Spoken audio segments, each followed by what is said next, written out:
Bonjour à tous, ce tutoriel fait partie d'une playlist qui est dédiée à la PO en PHP. Aujourd'hui on voit les classes et les objets, après avoir déjà fait un tuto d'introduction sur pourquoi faire de la PO. Alors je commence par qu'est-ce qu'une classe, qu'est-ce qu'un objet. Alors une classe c'est une déclaration dans laquelle on va associer une structure de données à des fonctionnalités qui manipulent cette structure. La classe c'est juste un modèle. On se sert de la classe pour construire des objets. Et avec une classe, on peut construire autant d'objets que l'on veut. On dit que l'on instancie la classe. Lorsque l'on crée un objet à partir de la classe, on instancie la classe. Alors je passe maintenant à la déclaration de la classe. Je reprends l'exemple de la boutique en ligne dans laquelle je mets en vente des articles. J'ai déclaré une classe article. J'ai mis un A majuscule à article. Il faut toujours mettre une majuscule à la première lettre d'une classe. J'ai mis la classe dans un fichier qui porte le même nom qu'elle. Et je mets qu'une seule classe par fichier. Alors tout ça, ce sont des conventions.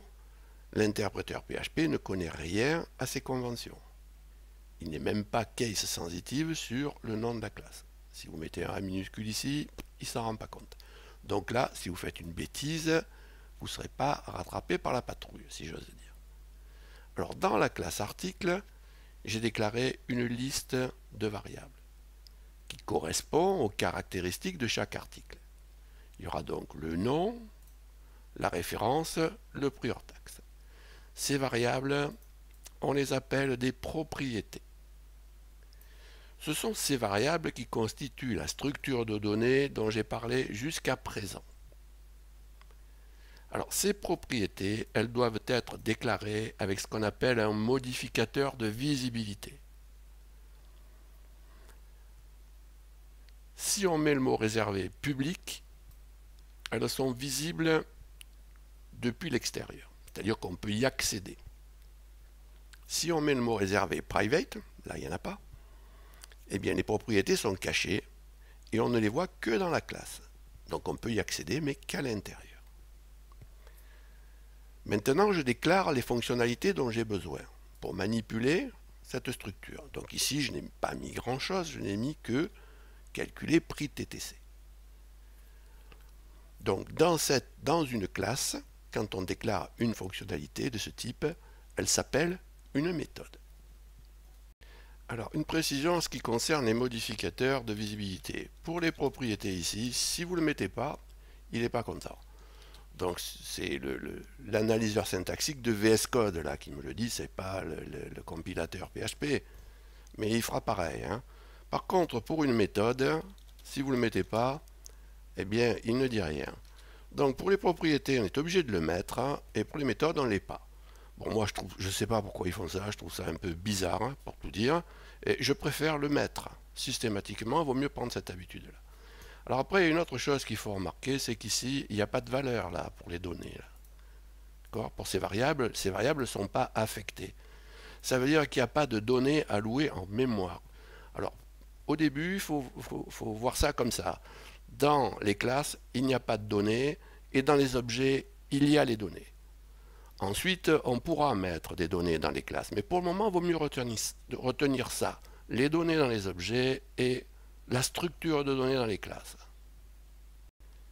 Alors, je passe à 3, construire des objets.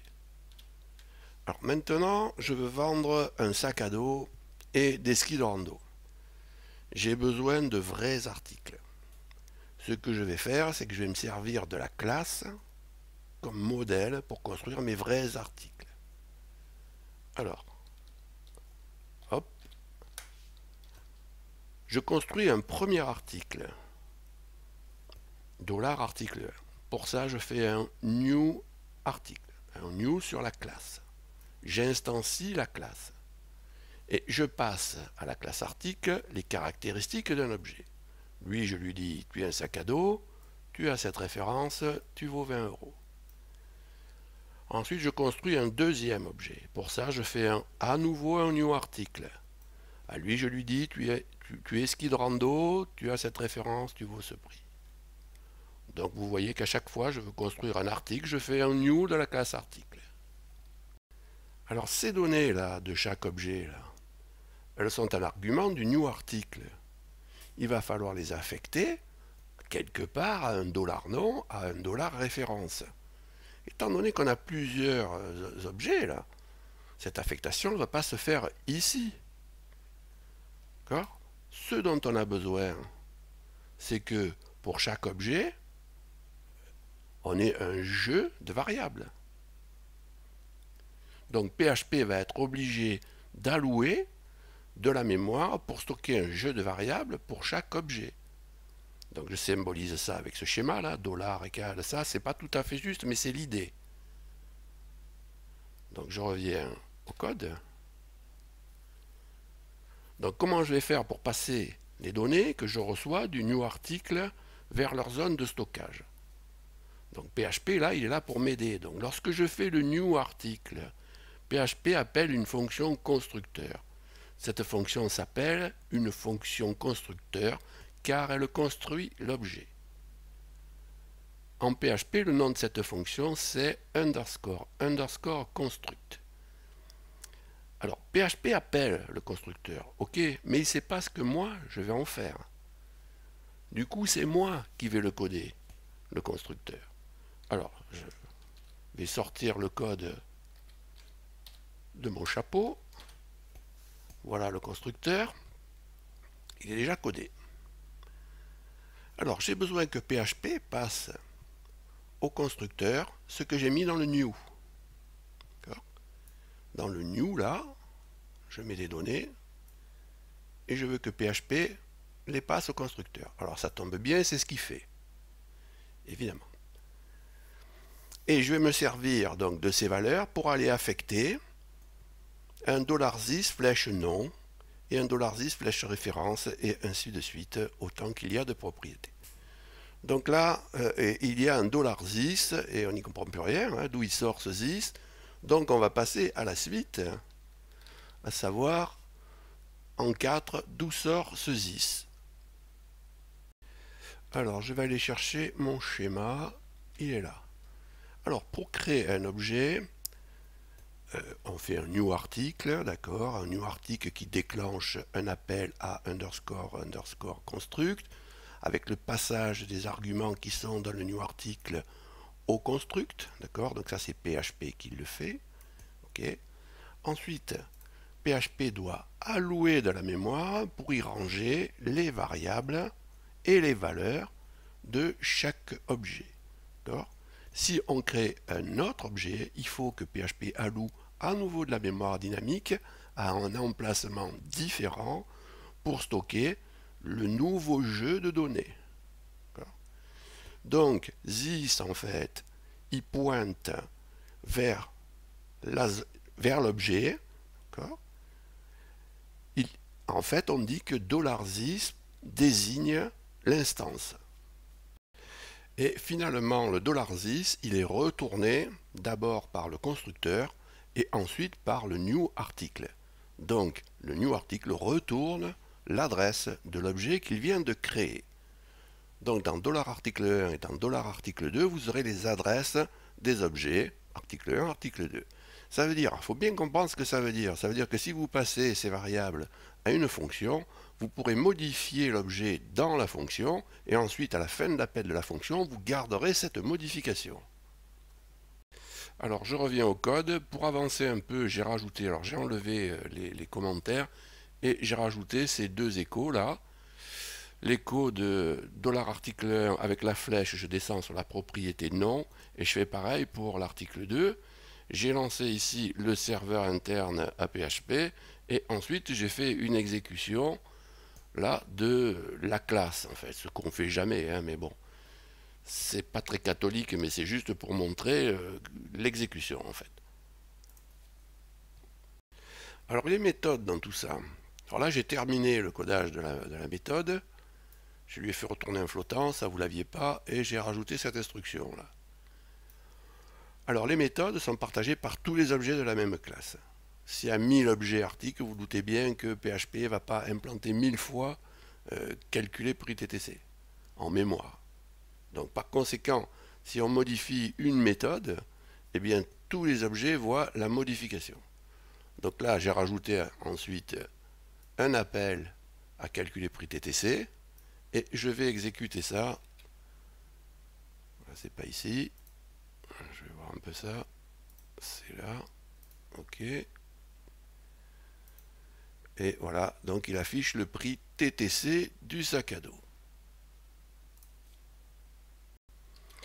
Alors maintenant, je vais faire le point 5, le destructeur. Alors j'ai rajouté là ce code là. Donc j'ai codé le destructeur, donc moi je code le destructeur, PHP l'appelle. C'est comme le constructeur si vous voulez, sauf que ça ne se fait pas au même moment. Donc le destructeur il est appelé dans deux cas différents, il est appelé à la fin du script, et il est appelé si vous faites un unset sur une variable qui contient un objet. Donc là moi j'ai rajouté donc, le codage du destructeur, et à la fin j'ai mis fin du script. Et on va voir ce qui se passe si j'exécute maintenant. Donc vous voyez, à la fin du script, il appelle le destructeur de ski de rando et il appelle le destructeur, c'est pas facile à dire, de sac à dos. Alors on va parler maintenant d'un mécanisme qui est nouveau depuis PHP 8 et qui s'appelle la promotion du constructeur. Alors en quoi ça consiste?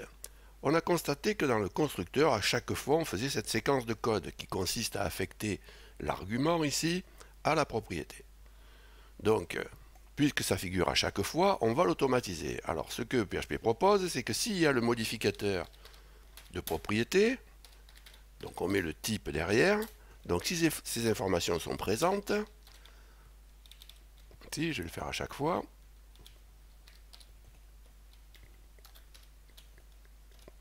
eh bien, ce qu'on peut faire, c'est automatiser la séquence. Alors, vous voyez qu'ici, ça va être $new_non qui va devenir propriété. C'est pas ce qu'on veut. Donc, il faut enlever le new, puisque nous, on veut non, $non qui soit propriété et pas new. Donc, on l'enlève. Et si on respecte ça, on n'est plus obligé de faire cette séquence de code fastidieuse et on n'est plus obligé de faire cette déclaration ici. Et normalement, ça devrait fonctionner. Donc là, je reprends ça et je vais diminuer un peu la taille. Donc là, je vais recharger. Vous allez le voir ici que je recharge parce que ça va tellement vite que... Et vous voyez que ça ne change rien à l'exécution de la séquence. Donc on peut supposer quand même que toutes les allocations ont été faites et que ça fonctionne correctement. Alors je vais faire le point 7, l'héritage. Alors maintenant je veux mettre des articles en promotion, parce que je veux faire une remise dessus. Alors pour faire ça, je vais construire une classe promotion avec 4 propriétés. Le nom, la référence, le prix hors taxe, comme dans la classe article, et la remise. J'ai aussi besoin d'une nouvelle méthode pour calculer le prix promotion. Alors j'aimerais bien ne pas tout recommencer, et c'est possible. Alors, puisque promotion est un article, alors je peux utiliser l'héritage pour récupérer tout ce qu'il y a dans article. Il faut pouvoir dire ça si vous voulez pour voir si ça a un sens et utiliser l'héritage. Alors j'ai pris un nouveau code, vous avez un lien en description, je vais tout expliquer. Alors la classe article est toujours là. J'ai construit une classe promotion qui étend la classe article. Ici, vous voyez, la classe promotion étend la classe article. Ça veut dire que la classe promotion hérite de la classe article. Donc promotion, la classe promotion sera la fille de la classe article qui, elle, sera la classe mère. Alors je fais ça dans le même fichier pour aller plus vite. Alors la classe promotion va hériter des propriétés de la classe article et de ses méthodes.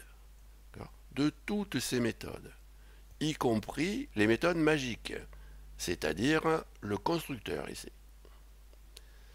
Alors, vous voyez qu'on ne va pas pouvoir se contenter du constructeur de la classe article, puisque le constructeur de la classe article ne prend que 3 arguments. Il ne construira que 3 propriétés. Nous, on a besoin d'une propriété supplémentaire. Donc ce qu'il va falloir que je fasse, c'est que je réécrive un nouveau constructeur dans la classe promotion et que ce constructeur prenne bien les 4 arguments dont j'ai besoin pour qu'il construise les 4 propriétés. Donc là, je rajoute la remise. Alors lorsqu'on fait ça, qu'on réécrit une méthode dans la classe fille qui existe déjà dans une classe mère, eh bien on dit qu'on surcharge la méthode. Donc ici, on surcharge le constructeur. Ce qui fait que lorsque le new promotion va se faire, c'est ce constructeur qui va être appelé et pas l'autre. Donc, quelque sorte, on retombe sur nos pattes. Alors, que va faire ce constructeur? Il va commencer par appeler le constructeur de la classe parent, le constructeur de la classe article ici. Il va lui passer le nom, la référence et le prix pour construire ces 3 propriétés. Pour le trouver, ce constructeur, il va utiliser le mot réservé parent et il va mettre derrière 2 points qui est un opérateur de résolution de portée. Donc ça permet d'accéder à ce constructeur, si vous voulez, de la classe mère. Donc à ce stade, on a 3 propriétés de construites. Il nous reste à construire la 4e.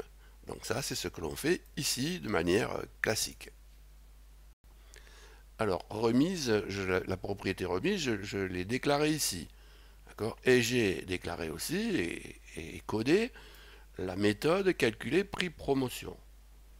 Alors, dans cette méthode, qu'est-ce que je fais? Je vais chercher justement calculer prix TTC dans son parent et je le multiplie par une remise. Donc, je fais une remise sur le prix TTC, soit sur la TVA. Là, mon comptable, il n'est pas content. Alors ensuite, qu'est-ce que je fais? Donc là, je construis un premier article en promotion, promo 1, donc je fais un new promotion, et je passe les 4 propriétés, enfin les 4 valeurs qui correspondent aux 4 propriétés. Donc là, j'applique 0,95, soit 5% sur le sac à dos, et je fais 10% sur les skis de rando. Et ensuite, j'affiche donc le sac à dos et le prix en promotion du sac à dos. Alors, je vais tester ça. Donc là, il va falloir que je mette promotion. Et voilà, sac à dos, 22, bref. Donc ça fonctionne. Alors, il y a une dernière chose qu'il faut que je dise, c'est qu'ici, je ne suis pas obligé de mettre parent de point de point. Là, il faut que je le mette pour qu'il aille chercher le constructeur dans le parent. Mais là, je pourrais me contenter de marquer $this, puisqu'il hérite. Ça veut dire qu'on le voit de la même manière. C'est comme s'il était écrit dans la classe fille, si vous voulez. Vous voyez, il ne me dit rien. Hein. Il ne crie pas. Et si je le réexécute ici, eh bien, il fonctionne de la même manière. Hein. Donc, moi, je préfère mettre parent de point parce que je trouve que c'est plus... S'il y a beaucoup de méthodes, hein, je trouve que c'est plus lisible. Hein, on sait qu'on va chercher ça au-dessus. Donc maintenant, je vais faire le point 8, là, les constantes de classe. Donc on a la possibilité de déclarer des constantes dans une classe. Par exemple là, pour la TVA, je vais déclarer const TVA égale 1.196. Et ici, je vais appeler cette constante, m'en servir, si vous voulez. Donc je vais faire ici, pour m'en servir, je vais faire self. Je ne vais pas faire this. Vous allez voir pourquoi. Self TVA. Alors ce qui se passe, c'est que la constante va être allouée dans la classe. Et elle va être partagée par tous les objets. Donc ça, c'est quelque chose de nouveau aussi, si vous voulez. Jusqu'à maintenant, je vous ai dit, la classe construit les objets. Dans la classe, il n'y a pas d'allocation. Dans l'objet, il y a des allocations. Donc là, on voit que ce n'est pas tout à fait vrai, si vous voulez. C'était pour simplifier. Donc là, ce qui se passe, c'est que la constante est allouée dans la classe et partagée par les objets. C'est logique. Hein, on ne va pas la dupliquer dans chaque objet qu'on crée. Ce qui fait qu'on n'appelle pas la constante par $this, mais par self de point, parce qu'elle est statique, si vous voulez. Alors, pour utiliser la constante à l'extérieur de la classe, c'est ce que je vais faire ici. Je vais faire echo. Alors, la TVA est 2. On va refermer ici, virgule. je vais faire un petit calcul. Alors là, j'ai le choix, soit je vais la chercher dans promotion, soit je vais la chercher dans article puisque j'en hérite. Alors je vais la prendre dans promotion. Au moins, vous verrez que j'en hérite. Alors promotion de point TVA, je mets le nom de la classe devant là, le nom de la constante que je vais chercher. Alors je fais moins 1 ici, je multiplie par 100. Ah oui, je multiplie 100. Et je remets une virgule là. Alors ça c'est pour faire le calcul en pourcentage. Hein, donc %. Et je mets un BR là. Voilà. Et ça. Voilà. Donc là je vais exécuter. Et vous voyez que j'ai l'affichage de mon taux de TVA. Alors ce tutoriel est terminé, je vous remercie de m'avoir écouté. Il restait un dernier point que je ne fais pas parce que le tuto est assez long comme ça et c'est du détail. Alors si vous avez appris quelque chose, un pouce est toujours le bienvenu. Enfin, je vous rappelle que vous avez la possibilité de vous abonner à la chaîne. Dans ce cas, n'oubliez pas d'activer les notifications. Salut et à bientôt.